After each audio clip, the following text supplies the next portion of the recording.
Up until the pandemic, I served at a homeless shelter every month on Saturday nights. Coming from a Chinese background where food is often a symbol of hospitality, we put a lot of effort into our cooking, with an emphasis on healthy food. In my conversations with people at the shelter, I learned just how grateful they were for the healthy food, because they rarely had access to it. I am an athlete, so I understand how important a healthy diet is to good mental and physical health, as well as overall resilience. When the pandemic hit, it became a lot harder to help at the homeless shelter because my mom was immunocompromised. So instead, we cooked the food at home and dropped it off. But I wanted to do more. On days I drove down to Issaquah, I noticed the lines at the Issaquah Food and Clothing Bank getting longer and longer. It tore at me to see these massive lines, and I felt myself searching for a way to help. I talked to Kim Skoke, the operations manager at the Issaquah Food and Clothing Bank, and I learned that the pandemic had caused food banks across Washington to see almost double the number of people while receiving only half of their usual food donations. In King County, 1 in 11 families reported being food insecure. And to make matters worse, food insecurity is tied to a lot of health issues like anemia, diabetes, and obesity, plus a lower academic performance.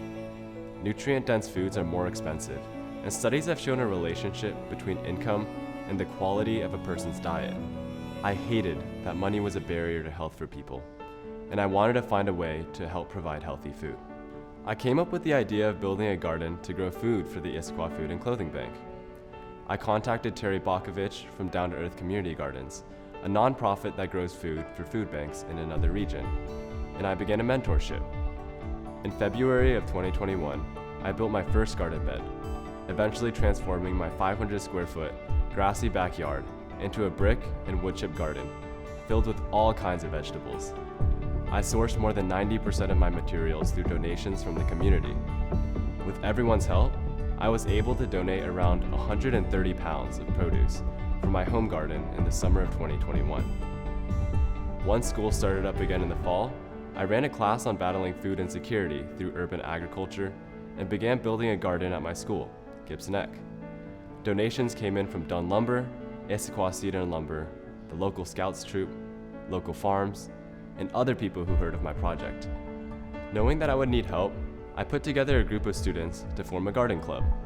These students have helped me build the garden, plant starts, and will take charge this year as I head to Cal Poly in San Luis Obispo to study kinesiology. It's amazing to be able to help others build resilience, leave a legacy project and learning space at Gibson Ek, and help foster a new generation of students who are in tune with the needs of the world around them. While there are many large organizations battling food insecurity nationally, I firmly believe that we can all do something to make a difference right here in our community. Each of us can do our own individual piece, and the more of us who come together for a cause, the bigger the difference we can make. It all starts with deciding to take action. One thing my mentor taught me early on was to focus on making my difference. She told me the story of the boy and the starfish. After a great storm, thousands of starfish were washed on shore. An old man taking his daily walk saw this and pitied the many starfish that were left to die. As he walked, he saw a boy throwing starfish into the sea and called to him, "There must be tens of thousands of starfish. I'm afraid you won't be able to make much of a difference," he said. In reply, the boy threw another starfish into the sea and said, "It mattered to that one." Life is like the ocean. We go through stages of being the starfish or being the people walking on the shore. We can choose to either be the boy or the old man.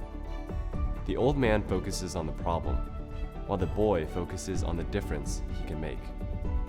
In the moments that I may be a starfish, I would rather have the boy walking on the shore over the old man. And when I am walking on the shore, I want to be the boy.